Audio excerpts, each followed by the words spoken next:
하나님, 오늘도 우리를 사랑하셔서 거룩한 예배 자리로 불러주셨음을 믿습니다. 그리고 오늘 이 자리에서 우리에게 꼭 필요한 양식을 준비하신 줄 믿습니다. 그리고 그 말씀 우리가 충분히 소화하실 수 있는 말씀을 주실 줄 믿습니다. 오늘도 하나님 우리가 이 말씀을 통해서 주님을 인격적으로 만나고 의심 없이 만나고 그분께 내 인생의 짐들을 내려놓는 은혜가 되는 제사 되게 하여 주시옵소서. 살아계신 예수님의 이름으로 기도 올리옵나이다. 아멘.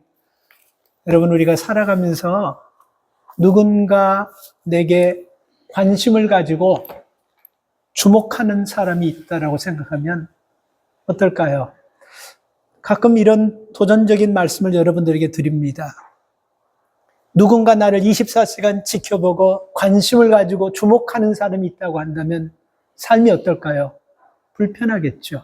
물론 어떤 상황에 따라 다르겠지만 편하진 않을 겁니다. 그런데 우리가 잘못했을 때마다 이메일로, 전화로, 그리고 바로 직접 찾아와가지고 그 잘못한 것을 지적하고 그 잘못하는 것에 대해서 눈에 눈물이 쏙 빠질 정도로 책망하는 그런 누군가 나를 주목하는 사람이 있다면 아마 하루도 우리 못 살걸요. 아마 미쳐버릴 겁니다.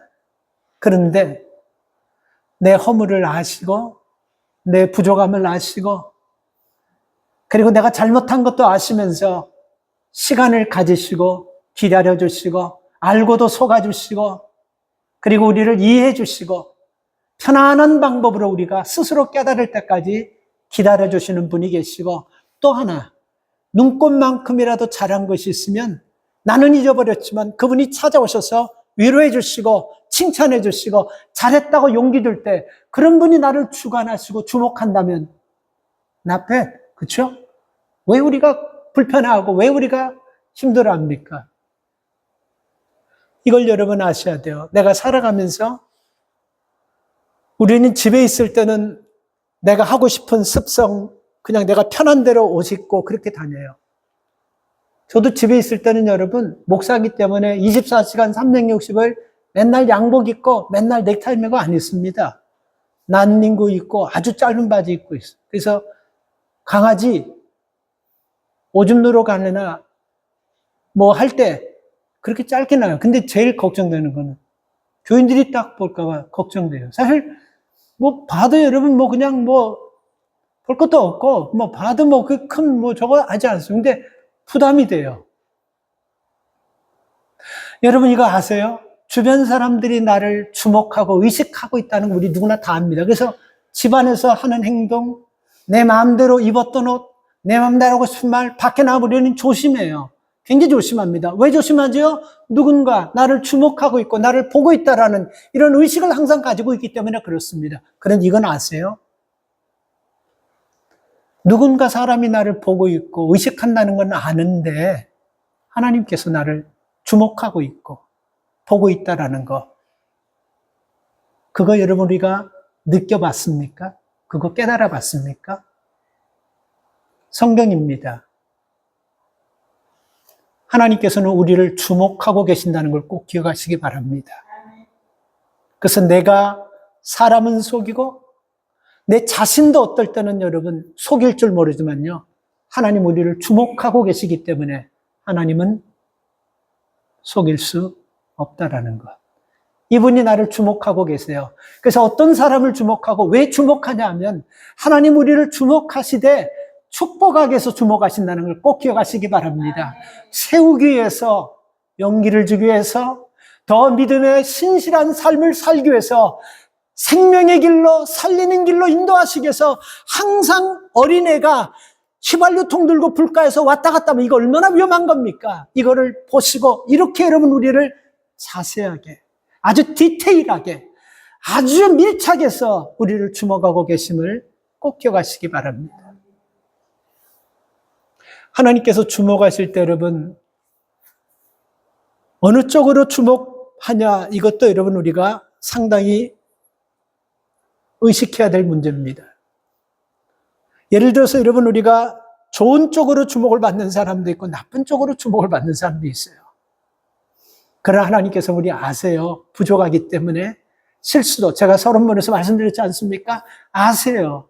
그러니까 내가 넘어지고 내가 실수했다 그래도 중요한 것은 하나님이 나를 아시고 부족한 것을 아시고 주목하시기 때문에 나의 연약함도 하나님께서는 이해하시고 용서하시기 때문에 우리가 넘어지고 흔들리고 쓰러질 때마다 우리가 세상 찾고 사람 찾는 것이 아니고 하나님께 엎드릴 수 있기를 바랍니다. 오늘 본문은요, 한 사람을 주목하고 계시는데 왜 한 사람을 하나님께서 이렇게 세심하게 주목하는지 우리가 본문을 통해서 알 수 있습니다. 왜 주목하시냐면요, 오늘 이것을 보면서요, 하나님께서 내가 이렇게 살면 나도 주목하시겠구나 하고 이 답을 여러분 깨달아 알아둘 수 있기를 주의 이름으로 축복합니다. 28절과 30절과 32절을 보면요, 읽는다, 읽었다, 읽다, 읽다. 이게 여러분 4번이나 나옵니다. 뭐를 읽는다고? 뭐를 읽고? 뭐를 읽습니까? 성경을 읽는 거예요. 하나님 말씀을 읽는 거예요. 하나님께서 본문을 통해서 우리에게 주시고자 하는 건 바로 이겁니다. 이런 태도, 진리를 갈망하는 태도, 진리에 대한 목마름, 궁금증, 적극적인 태도, 그 진리를 깨달아가는 과정, 하나님은 진리를 갈망하는 사람을 강력하게 주목하신다는 것을 기억하십시오. 이분이 우리를 주목할 때는 불편할 건 없어요. 다 알고, 우리 부모가 자식들 보면요, 집에서 개판치고 엉망진창하지만 밖에 나가서 사람들에게 참 잘 알아요. 그런 거 다 알아요. 그래도 우리 부모가 야, 너 집에서 이렇게 하고 이런 얘기 안 합니다. 다 알면서 다 웃고 다 품고 다 넘어가 주는 거예요. 하나님께서 이거보다 더 하시는 분입니다. 그래서 여러분, 이분이 누구를 갈망하고 누구를 여러분 주목하냐면요, 진리 안에서 살고자 하는 자를 갈망한다는 것입니다. 오늘 이 본문에 나온 사람은 넷이라는 사람입니다. 이 넷이라는 사람은요, 멀리서 하나님 앞에 예배를 드리러 왔는데 아마 이 사람도 알 거예요. 이방인이고 그리고 자기가 넷이기 때문에 예루살렘 성전 예배에는 들어갈 수 없다는 걸 본인도 알았을 것입니다. 그러나 여러분, 그걸 알면서도 멀리서 예배를 드리러 왔다는 것은 이 사람 속에서 뭐를 볼 수 있냐면요, 진리에 대한 갈망을 볼 수 있는 거예요. 그래서 하나님께서 이 사람을 오늘 주목하셨다라는 것입니다. 이 사람이 무슨 내시고 에티오피아 여왕 간다게의 국고를 맡은 엄청난 파워가 있고 재정을 담당하는 이런 사람이기 때문에 관심 갖고 주목하는 것이 아니고, 이방인이면서 그 멀리서 예배를 참석할 수 없을 것 같은 상황도 알면서도 그 멀리서 와서 예배하는 그 갈망하는 마음, 그 중심을 보시고 하나님이 주목하고 계신다는 것입니다. 그래서 여러분, 오늘 저는 이 성경을 보면서 저희들이 이런 하나님의 음성 들을 수 있기를 주님의 이름으로 축복합니다. 하나님의 말씀을 읽어라는 이런 메시지를 하나님께서 내게 직접 하시는 소리를 좀 들을 수 있기를 바랍니다. 성경을 여러분 읽을 때요, 왜 우리가 성경을 읽어야 되냐면요, 적어도 우리가 예수 믿고 구원받은 사람이라고 한다면 우리의 힘, 그리고 우리 삶의 근원이 어디서 나옵니까? 뱅크 스테이트먼트에서 나오는 거 아니에요. 하나님의 말씀에서 우리 힘과 근원이 나오는 거예요. 그래서 여러분, 이 말씀을 채우고 사는 사람과 말씀 없이 그냥 공허한 삶을 사는 사람과는 시작은 비슷할지 모르지만 결과는 이게 차이가 나도 말로 표현할 수 없을 정도로 엄청나게 차이가 난다는 것입니다. 요즘 목사님들이 그래요. 이 목사님, 달력 이거 계속 우리가 해야 되나요? 아, 그럼요. 달력하면 좋지 않습니까? 나는 아무 생각 없이 그렇게 얘기해요. 근데 여러분 이거 아셔야 돼요. 여러분 자녀들 집에 가보면요, 물론 그런 분들도 안 그런 분도 있지만 달력이 없는 집이 무척 많습니다. 전 미국 집 가보고요, 달력 있는 집 한 번도 못 봐요. 미국 집에 가가지고 달력 걸어놓은 혹시 본 적 있어요? 없어요. 왜 그럴까? 맨 천지, 시계, 컴퓨터, 전화에 다 달력이 있는 거예요. 그래서 요셉의 집에도 달력을 2개나 갖다 줬는데도 불구하고 달력을 안 달아요. 그래서 제가 제 손으로 달아줬습니다. 그리고 여러분, 이 주변에 있는 우리 뒷집이나 옆집 있잖아요. 우리가 달력을 다 나눠드리고 달력하고 선물 조그만 것을 하나씩 갖다 주면 와우, 어메이징하다는 거예요. 그거 아무것도 아니잖아요. 달력을 안 쓰는 거예요, 이게. 너무너무 좋아가지고, 그 달력을 거기다 다 붙여놓는 거예요. 그거 굉장히 좋아요. 나는 그 사람들이, 미국 사람들이기 때문에 한국말로 된 달력 못 봐. 근데 달력을 그렇게 좋아하는 거예요. 없는 거예요.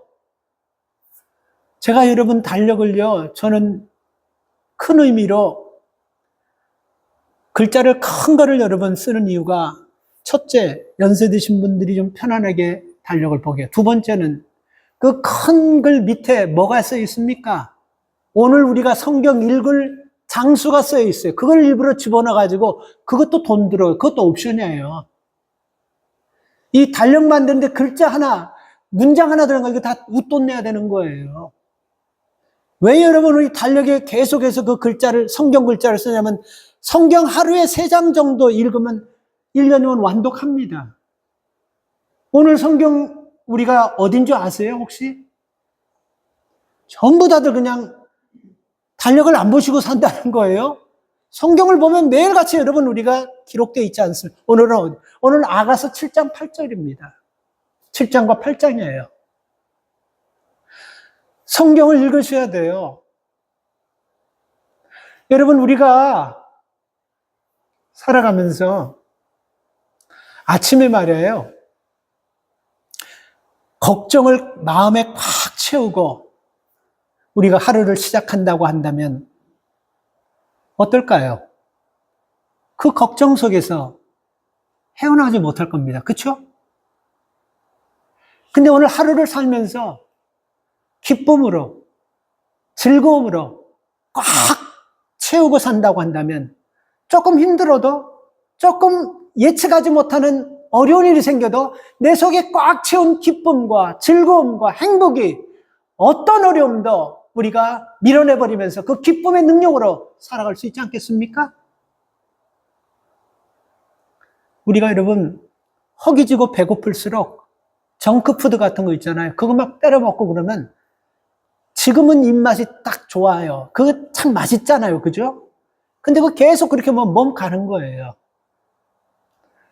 영적으로 허기지고 영적으로 우리가 어려울수록 여러분 뭐로 채워야 되냐면 하나님의 말씀을 아주 이빠이 채워버려야 돼요. 자꾸. 그래서 여러분 알코올 중독자들이 여러 가지로 여러분이 알코올 중독을 치료하는 과정에 하나가 뭔지 아세요? 술 생각 나갈랑 원갤론짜리 밀크를 벌컥벌컥 그냥 끝까지 스페이스를 채우지 말고 몸에서 더 이상 물 한 모금이라도 들어가지 않을 정도로 술 생각이 나면 원갤론 밀크를 다 마신다는 생각으로 계속 마셔버리라는 거예요. 그러면 여기가 토할 정도까지 꽉 되면 아무리 술 생각이 나도 못 마십니다, 여러분. 이거예요. 저는 여기서 깨달은 것이 이거예요. 하나님의 말씀으로 가득 채워야 돼요. 오늘 여러분 우리가 하루를 생활하면서 하루 일과를 딱 준비해놓고 내가 뭐를 해야지, 어떻게 해야지 딱 정했으면요. 하나님의 말씀을 읽고 그 말씀으로 채우기를 주의 이름으로 축복합니다. 혹시 오늘 우리가 결정돼야 할 중요한 일이 있습니까? 하나님 말씀 읽고 하나님 말씀으로 꽉 채우세요. 그리고 여러분 내가 뭐를 해야 되고 뭐를 해야지 않을까 고민하는 사람이 있습니까? 중요한 일이 있습니까? 말씀을 읽고 말씀으로 가득 채우시기를 바랍니다. 실수하지 않아요. 생각해 보세요. 하루를 여러분 걱정 근심으로 가득 채워가지고 이 속에 이빠이 집어넣고 살아가면요 말 실수하게 되고 원망 섞인 말하게 되고 불평 섞인 말하게 되고 다른 사람에게 부담되는 말을 자꾸 하게 되는 거예요. 왜 우리가 여러분 그런 줄 아세요? 당연한 거예요. 우리 안에 있는 것이 나오는 거예요. 예수님께서 말씀하셨어요. 우리 안에 있는 그대로 나오는 거예요. 내 안에 있는 거 그대로. 내 안에 기쁨이 있으면, 즐거움이 있으면, 소망이 있으면 입 딱 다물고 있어도 콧구멍으로도 소망과 기쁨이 이게 나오는 거예요. 그러나 내 안에 미움과 원망과 불평과 이런 걸로 가득 채우고 나가면요 결국 나만 망가지고 나만 힘들면 괜찮은데 다른 사람까지 오늘 한번 멋지게 살아보려고 아침에 결심하고 상황이 힘들지만 지금 현실은 어렵지만 그래도 한번 살아보려고 믿음으로 열정을 갖고 사는 사람에게 발목을 잡아가지고 꼭 지난주 말씀처럼 아말렉 같은 그런 행동을 하게 된다는 것입니다. 그래서 우리가 말씀을 읽어야 돼요. 말씀을 가까이 하시기 바랍니다. 하나님 말씀을 갈망하시기 바랍니다. 오늘 이 본문은 여러분, 왜 하나님께서 이 사람 넷이라는 사람을 주목하는지 여러분 정확하게 나옵니다. 아주 정확하게 나와요. 그리고 하나님의 관심이 뭔지를 정확하게 나오고 있어요. 제가 말씀드렸지만 세상 사람들이 관심 받고 우리를 주목하는 거 사실 그 불편해요. 왜냐하면 우리가 잘할 때도 있지만 우리가 힘들 때도 있는 거예요. 그렇죠? 근데 여러분 우리가 세상 사람들은 참 희한해요. 세상은 참 희한해요. 여러분 그거 못 느꼈습니까? 내가 잘할 때는 한 번도 잘한 거는 못 보고 내가 조금 어쩌다가 실수하면 그거를 꼭 보고 끝까지 그거 하나 붙잡고 늘어지는 이게 세상의 이치입니다. 그러나 우리 주님은 반대예요.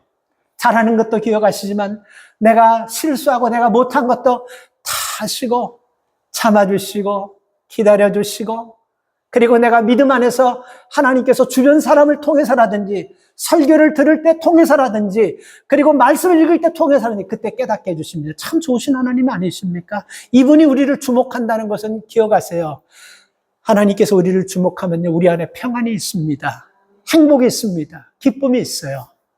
절대로 우리를 여러분 불편하게 하지 않습니다. 그래서 하나님 우리 기도 제목이 1순위가 프라이어티가 이거예요. 하나님 내가 믿음으로 살겠습니다. 나를 좀 기억해 주세요. 그래서 여러분 히스기야 왕이 자기가 죽게 된다라고 얘기했을 때 그는 성전에서 딱 한마디 했습니다. 하나님 내가 옛날에 선한 행동하는 것을 기억하시고 나를 좀 지켜주세요. 나를 좀 주목해 주세요. 옛날에 내가 하나님을 위해서 선한 일 했던 거 그거 기억하시고 나를 좀 주목해 주세요. 이거 아니겠습니까? 하나님의 주목받는 여러분 되시기를 축복합니다. 성도는 하나님의 복을 받아야지 살 수 있는 거예요. 그러나 여러분 이거 아셔야 됩니다. 하나님은 아무나 주목하고 사람이 보고 싶다 그래서 하나님은 아무나 절대로 지구상에 지금 사람이 몇 사람입니까? 대충 유엔에서 발표한 것에 보면 70억에서 80억 정도 된다고 해요. 하나님 다 주목하지 않습니다. 네, 개런티예요. 확실합니다. 하나님께서는 어떤 사람을 구원받을 사람, 구원받은 사람, 구원받을 사람을 주목해요. 그래서 여러분 로마서에 보면요 사도 바울이 최초로 선택적인 구원을 얘기했습니다. 여러분 이 땅에 아무리 여러분 살아도 예수를 절대로 믿지 않고 끝까지 예수 믿지 않고 지옥 갈 사람들이 있고 이거 바울이 얘기한 거예요. 그리고 지금은 우리가 볼 때는 엉망진창으로 살지 모르지만 반드시 언젠가는 죽음의 순간에 가서도 구원받을 사람이 있다라는 것이 로마서에서 얘기하는 사도 바울의 선택적 구원이에요. 이게 굉장히 신학적으로 중요한 거예요.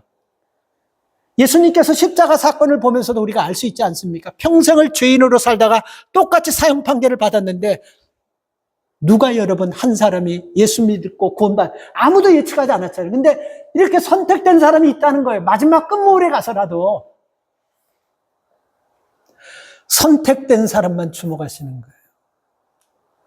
우리가 누가복음 17장에 보면요 10명의 문둥병자 사건이 나옵니다. 문둥병자들 촌에서 다 고침받고 싶어가지고 예수님이 지나간다는 소리를 듣고 목에 피가 나도록 예수님 우리를 좀 고쳐주세요 하고 막 부르짖었어요. 근데 예수님 그 소리를 들으시고 똑같은 장소에서 똑같은 타임에 싹 다 고쳐주셨어요. 그런데 뒤에 불행한 일이 생깁니다. 10명이 다 고침받았는데 9명은 고침받고 하나님의 눈동자에서 사라져버리는 인생을 살고 한 사람 가장 거기서 초라해 보이는 사마리아 사람은 고침받고 인생을 다시 살게 하신 하나님 앞에 너무 감사해서 주님께 나와서 경배했다라는 것입니다. 여러분 우리는 어떤 삶을 지금 살아가고 어떤 삶을 살기를 원합니까? 고침받고 하나님의 눈에서 멀어지는 삶을 살고 있지는 않습니까? 고침받고 하나님의 주목을 받고 사는 사람 될 수 있기를 축복합니다. 아무나 기억하고 주목하는 거 아니에요. 누가복음 10장에 보면요 예수님께서 마리아와 마르다 집에 가셨어요.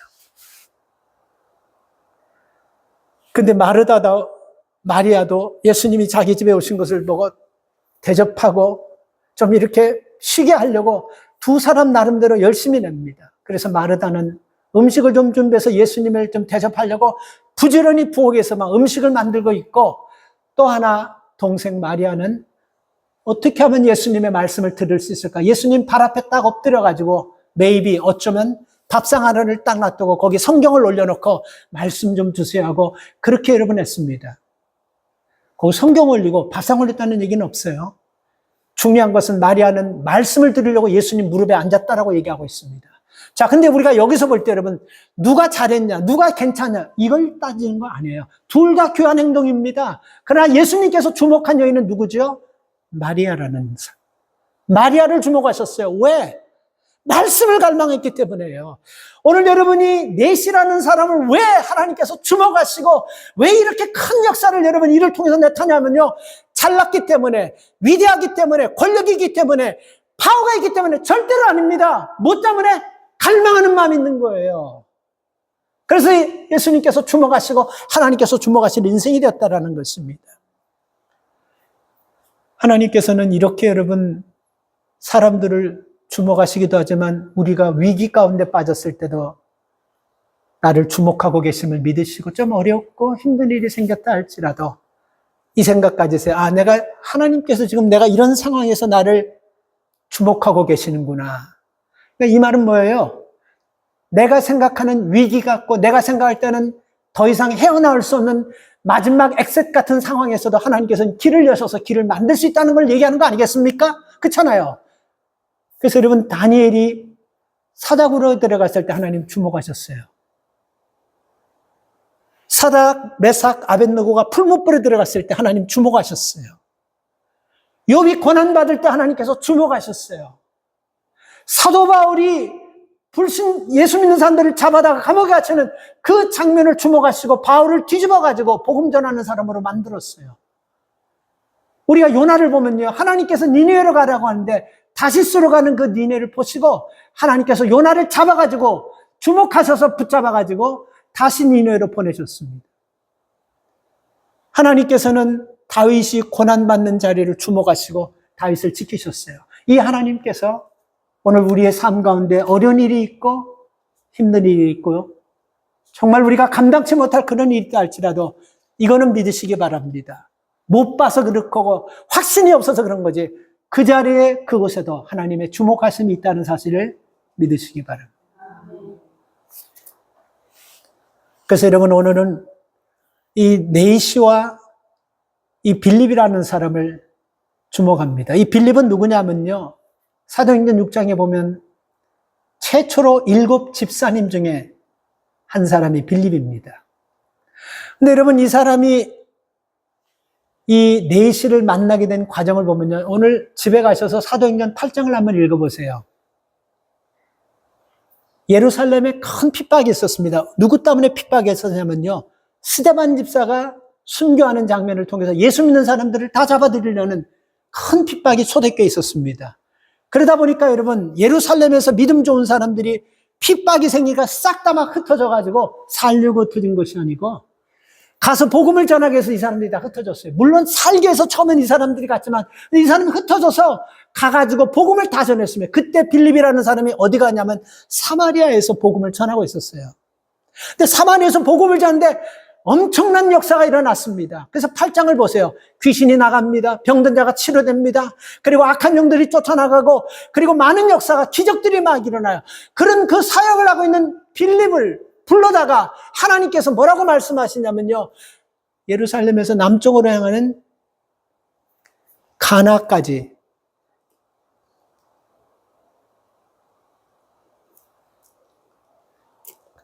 26절 보니까 예루살렘에서 가사로 내려가는 길까지 가라. 가사. 이 가사라는 데가 지금 어디냐면요, 가자지구. 예. 전쟁 지금 많이 막 항상 싸움 나면 그 가자지구에서 싸움이 시작되고 막 그러잖아요. 그 가자지구. 지금의 이스라엘 가자지구. 그게 가사예요. 근데 거기에 가라고 합니다. 근데 여기 보면 26절 말씀을 보면 여러분 그 가자지구가 어딘 줄 얘기하냐면 그 길은 광야라는 얘기가 있어요. 광야라. 그러니까 우리가 사도행전 8장부터 8장 1절부터 쭉 보면요. 빌립이 너무 크게 하나님의 도움을 통해서 하나님의 능력으로 큰 역사를 일으키고 주의를 열심히 하면서 많은 기적을 행하는 아주 누가 봐도 굉장히 대단하게 지금 주의를 잘하고 사역을 잘하고 있습니다. 그런 빌립을 불러가지고 광야로 가라고 합니다. 그 광야가 어딥니까?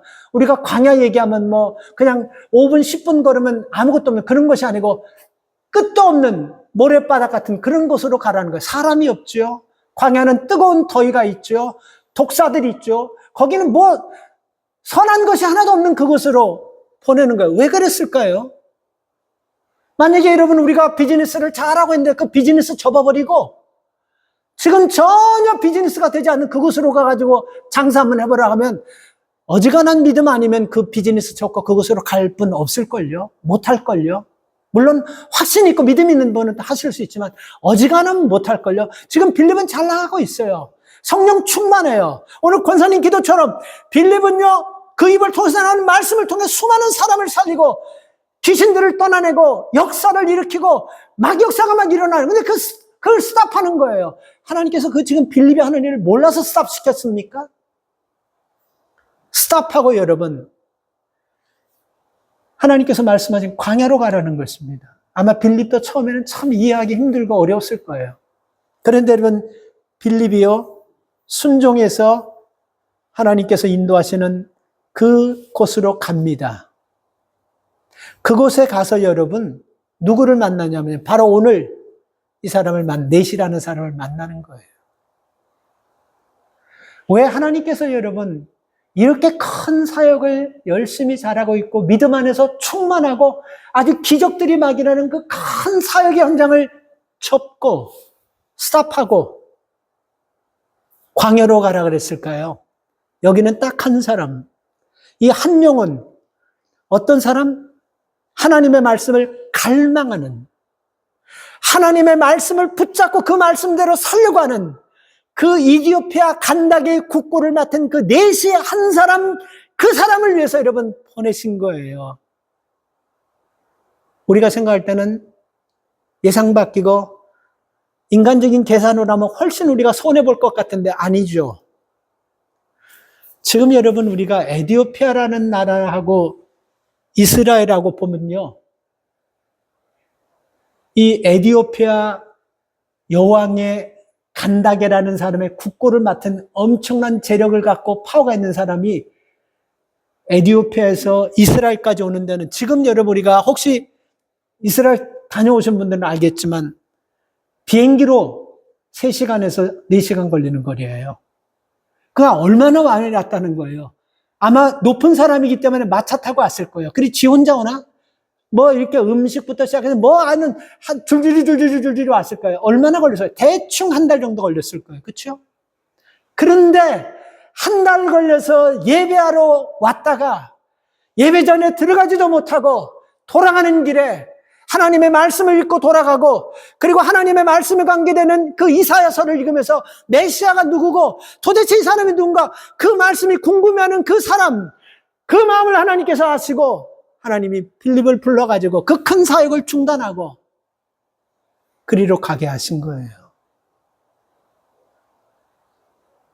이게 여러분 인간적으로 보면 어느 쪽이 더 이익이 많고 손해냐 우리가 이런 걸로 따지면 안 되는 거예요. 한 사람이 예수를 믿음으로 말미암아 에티오피아에 복음이 들어갔다고 한번 생각해 보세요. 여러분 지금요 이 에티오피아 주변의 나라들이 어떤 나라들이 여러분 있냐면요 이 주변 나라들을 보면 이게 다 이슬람 국가들입니다. 대부분 이슬람 국가예요. 근데 그 주변 나라 이슬람 국가인데도 불구하고 그 에티오피아부터 뭐 케냐나 무슨 수단이나 이런 나라들 보면 기독교가 굉장히 많습니다. 그러니까 이슬람 종교가 가득한 데서 아직까지도 기독교를 국교로 삼고 기독교가 영향을 받아서 기독교를 가지고 있는 나라들이 굉장히 많은 영향은 바로 이 한 사람 에티오피아 넷이 이 사람의 영향력이 큰 거예요. 한 나라의 높은 사람이 예수 믿고 그 나라에 돌아갔다고 하면 생각해 보세요. 어떤 일이 일어나겠습니까? 당연히 왕실서부터 예수 믿는 역사가 일어나는 것이고, 당연히 왕실에서 예수 믿으면 그것이 많은 사람에게도 증거되면서 복음을 증거되는 거예요. 그래서 하나님은 이것을 원하시고 이것을 생각하시면서 빌립을 보냈다라는 것입니다.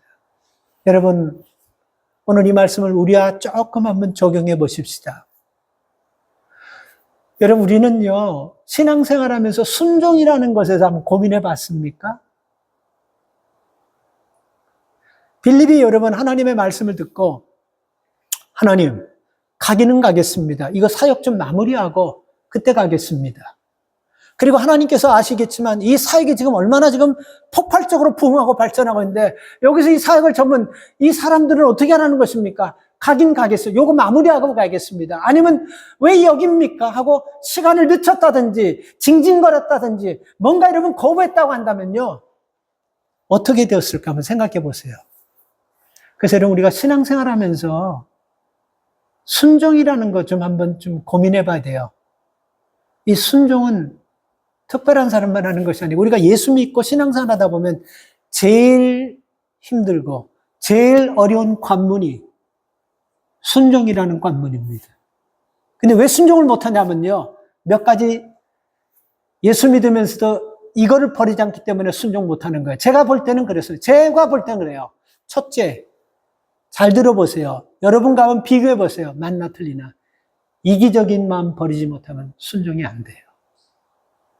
이놈은 이기적인 것 때문에 순종을 못하는 거예요. 인격이 모자르고 뭔가 인성이 문제가 있는 거예요. 이기적인 이걸 버리지 않으면요, 절대로 순종이 힘듭니다. 그리고 자기 주관대로, 늘 내 생각대로, 내 소견대로 그렇게 하던 사람이 순종 참 힘듭니다. 그러니까 내 주관을 버리고 내 소견을 버리고 하나님을 믿었으면 이제 하나님의 말씀대로 살아야 되는데, 예수를 믿고도 계속해서 내 주관, 내 생각, 내 뜻대로만, 그냥 내 생각대로만 관철되면 되는 거예요. 순종할 수가 없어요. 그럼 우리가 예수 믿으면 순종하지 못하는 것은 무슨 것을 이해하는 것입니까? 믿음 생활에서 실패할 수밖에 없다는 거예요. 아니, 믿음 생활 자체를 못한다고 해도 과언이 아니에요. 저는 순종하면요, 창세기 48장 사건을 여러분, 저는 참 우리에게 순종이 얼마나 중요한 것인가를 깨닫게 해주는 장면이라고 생각해요. 그리고 그 한 사건이 이 사람이 그동안 어떻게 살았냐, 그 삶에서 완전히 바뀌어졌다는 것을 한 사건을 통해서 확실하게 드러내는 사건이라고, 그게 창세기 48장 사건이라고 생각해요. 48장에 보면 야곱이 147세에 죽는 사건이 나옵니다. 근데 그 전에 무슨 일이 있냐면요, 야곱의 아들 요셉이 아들 둘을 데리고 아버지가 죽음을 알고 아버지 앞에 축복받기 위해서 두 아들을 데리고 나왔어요. 첫째 아들이 므낫세고 둘째 아들이 에브라임입니다. 데리고 나서 그 아버지의 축복을 받기 위해서 요셉이 큰아들은 오른쪽에 앉히고 므낫세는 오른쪽에 앉히고 둘째 아들 에브라임은 왼쪽에 앉혔어요. 그리고 이제 아버지 운명이 닿을 것 같은데 아버지 이 손들을 놓고 축복기도 부탁합니다 할 때, 아버지가 기도하면서 시키지도 않았는데, 누구도 말하지 않는데 엑스손 사건이 거기서 일어나 버린 거예요. 그냥 그대로 손만 넣고 이렇게 기도하면 되는데 굳이 이걸 꺾어가지고, 그러니까 오른쪽에 첫째 아들 므낫세에게 축복해야 되는데 이게 왼쪽으로 가버리고 에브라임에게, 그리고 왼쪽에 에브라임에게 받을 축복을 이쪽으로 이렇게 옮기면서 므낫세에게 가버린 거예요. 이게 므낫세에게 한 거예요. 왼쪽 축복이요. 그래서 여러분, 왜 왼쪽으로 뭐가 중요하냐? 아니, 야곱이 왼손잡이면 혹시 모르지 않으면 이렇게 생각할 수 있어요. 근데 그 당시에 여러분, 오른손이라는 것은요, 하나님의 권위를 상징하고 축복의 권위를 상징하고, 그리고 장자에게 축복하는 것은 굉장히 중요한 사건입니다. 그런데 여러분, 갑자기 기도하면서 손을 꺾어가지고 기도하니까 중요해요. 48장 18절에 보면요, 요셉이 기도 중에 아버지 그렇게 하지 마십시오. 오른손을 장자에게 얹어주십시오. 기도 중에 너무 급하니까 그렇게 하니까 야곱이 뭐라 그러냐면, 아들아 나도 안다. 아들아 나도 안다. 그러면서 그냥 끝까지 고집대로 강행해 버립니다. 여기서 중요한 사건이에요. 여러분, 야곱이요, 이거 손 꺾어서 기도하는 것은 그야말로 여러분 잘못됐다는 거 야곱이 알아요. 그리고 그 당시 사회적인 그런 그 흐름으로 봐도 그렇게 해서는 절대 이거는 예의도 아닌 것이고, 그리고 당장 야곱이 가장 사랑하는 아들이 누굽니까? 요셉이에요. 그 요셉의 마음을 굉장히 아프게 하고 요셉과 부딪히는 문제입니다. 이건 기도 끝나고 나서 요셉과 원수될 수도 있는 거예요. 요셉이 너무너무 싫어하는 거예요. 그래서 기도 중에 세월을 내는 거야. 아버지 그렇게 하지 마세요. 이게 아닙니다. 아버지 장자에게 좀 오른손 알아 하면서 계속 강행하는 이유는 뭘까요? 이 사건 하나가 야곱이 어떤 사람인 것을 보여주는 거예요. 그게 바로 하나님의 뜻이기 때문에 야곱이 강행했던 것입니다. 그 사건 전까지 야곱은요, 자기 소견대로, 자기 뜻대로, 지 맛대로, 고집대로 살던 사람이에요. 속여서라도, 사기쳐서라도 자기만 오르면 강행했던 그런 사람입니다. 그런데 여러분, 야곱은요, 바뀌었어요. 이제는 사회 통념이 어떻든 간에, 자식과 원수되든 간에, 모든 사람이 이거 잘못됐어요 하든 간에, 하나님의 말씀에 순종하며 손을 X자로 어긋나 버린 거예요. 그래서 우리는 이것을 보면서, 순종이라는 것이, 하나님의 뜻이라는 것이 이런 거구나 우리가 여러분 깨닫게 되는 것입니다. 다시 본문으로 돌아갑니다. 빌립이 여러분 사역을 잘하고 있었어요.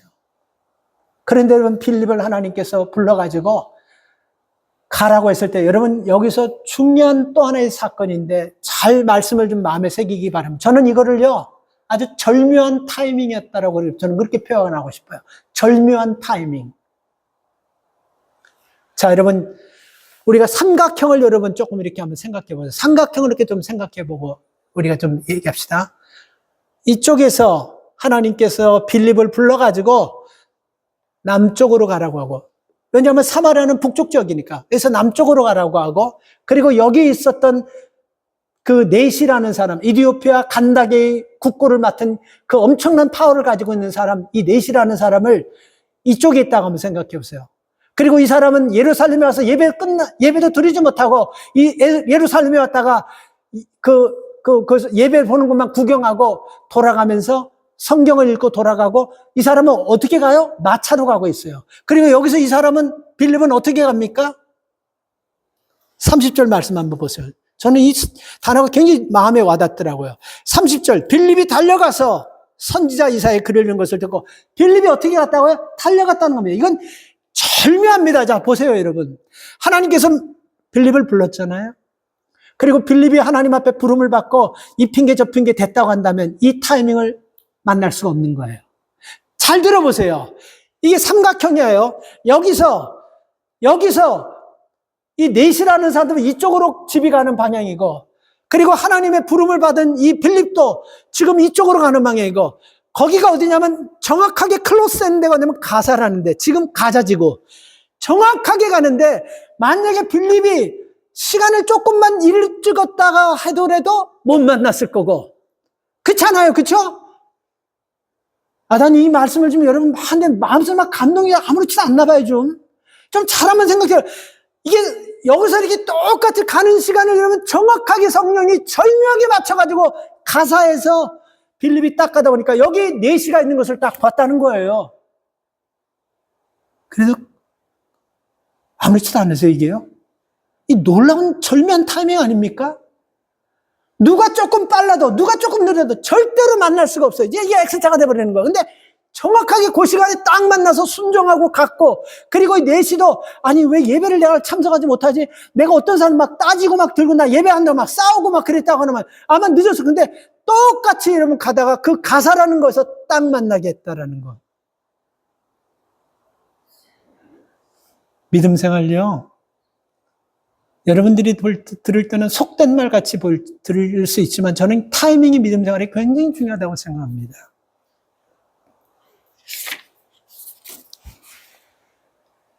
개인이나 기업, 국가의 운명이 여러분, 지도자가 언제 결단하는 타이밍에 따라서 나라가 휘청거릴 수 있잖아요. 그죠?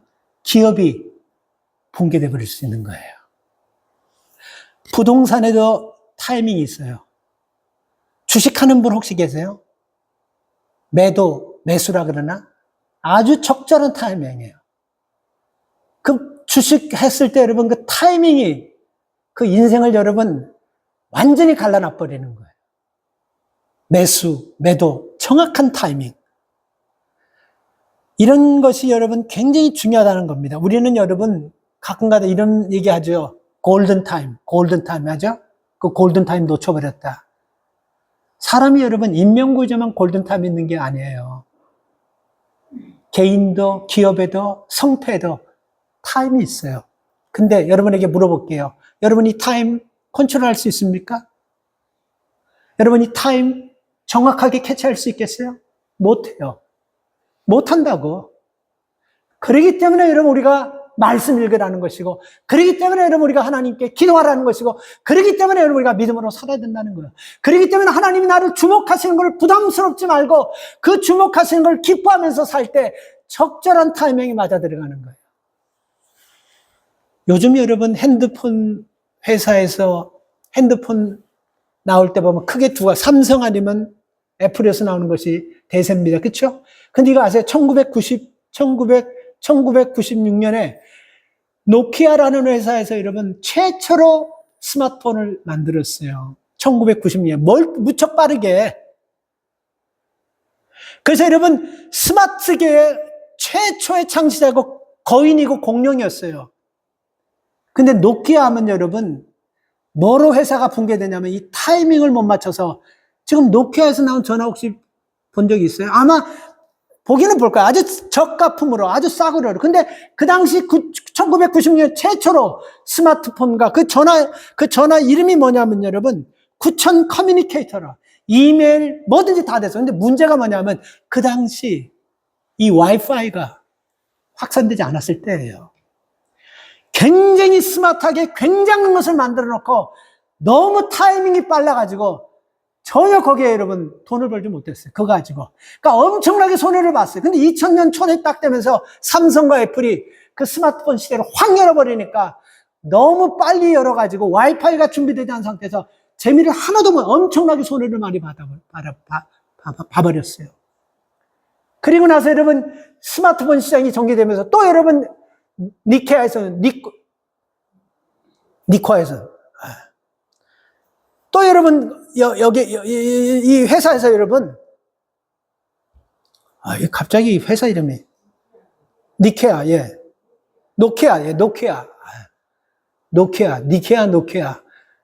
노키아입니다. 노키아에서 또 하나 여러분 최신 스마트폰을 만들어 놓고 이게 언제 출시해야 되나? 그전에 우리가 만들어 놓고 너무 빨라가지고 재미를 못 봤기 때문에 이걸 언제 출시하나 막 재고 있었어요. 근데 이때도 타이밍을 또 놓쳐버렸어요. 그 사건으로 노키아는 완전히 전화해서 무너져 버렸습니다. 타이밍이 굉장히 중요해요.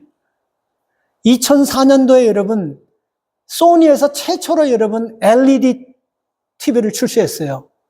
근데 출시했는데 이 소니에서는 소비자의 기호를 제대로 파악하지 못한 것이 LED TV의 실패원입니다.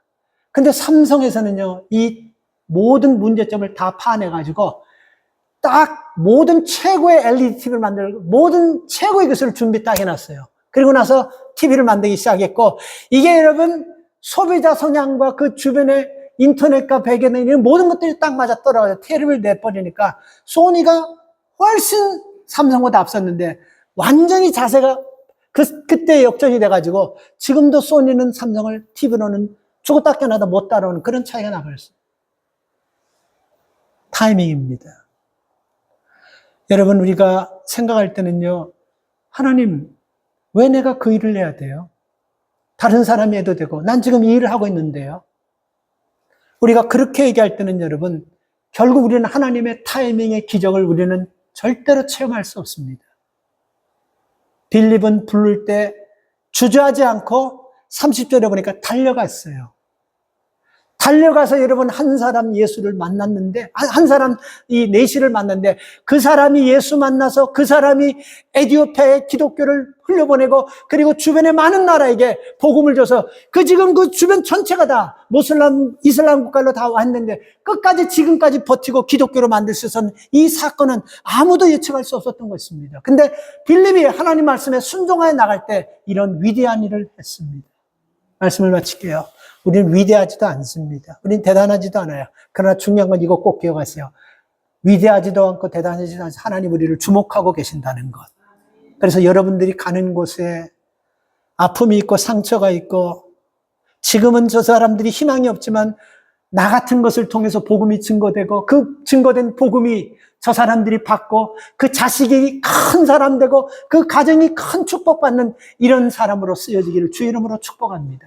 그래서 빌립처럼 부를 때 이 핑계 저 핑계 대지 마시고 바로 타이밍이 중요해요. 하나님께서 최고의 적절한 타이밍에 우리를 부르셨을 때는 딱 넣으세요. 아세요. 이게 나한테 얼마나 육체적으로 중요한지 아세요. 그러나 하나님 부르셨을 때는 그거 딱 놓고 순종하면요. 우리가 생각했던 것보다도 상상했던 것보다도 나는 느끼지 못하지만 내 후손에게는 엄청난 축복의 문이 열릴 수 있는 길이 될 줄 믿습니다. 그래서 여러분 이사야가 불렀을 때 내가 누구를 보낼까 할 때 하나님 나는 부족하지만 나는 입술이 부정한 자지만 내가 여기 있습니다. 나를 보내십시오 하는 것처럼 빌립처럼 순종해서 뒤도 돌아보지 않고 달려가서 그 일을 할 때 우리를 통하여 엄청난 역사를 일으키시는 하나님의 은혜와 능력을 체험하고 그 은혜와 능력의 통로가 되기를 주님의 이름으로 축원합니다. 하나님 감사합니다. 우리는 본문 속에서 하나님께서 어떤 사람을 주목하시고 왜 주목하는지 말씀을 통해서 또렷하게 들었습니다. 이 말씀이 귀로 듣는 말씀이 되지 않게 하시고 마음으로 영으로 듣는 말씀 되게 도와주십시오. 하나님은 말씀을 갈망하고 예배를 갈망하고 진리를 갈망하는 사람을 또렷하게 주목하고 계심을 믿게 하시고 갈망할 때 누구를 들어서라도 반드시 그를 보내가지고 하나님 말씀을 깨닫게 하시고 그리고 그 말씀이 이루어지는 기적을 경험하게 하실 줄 믿습니다. 빌립처럼 순종하여 하나님의 선한 뜻을 이루어드리는 믿음의 성도들이 다 되게 하여 주시옵소서. 예수님의 이름으로 기도 올리옵나이다. 아멘.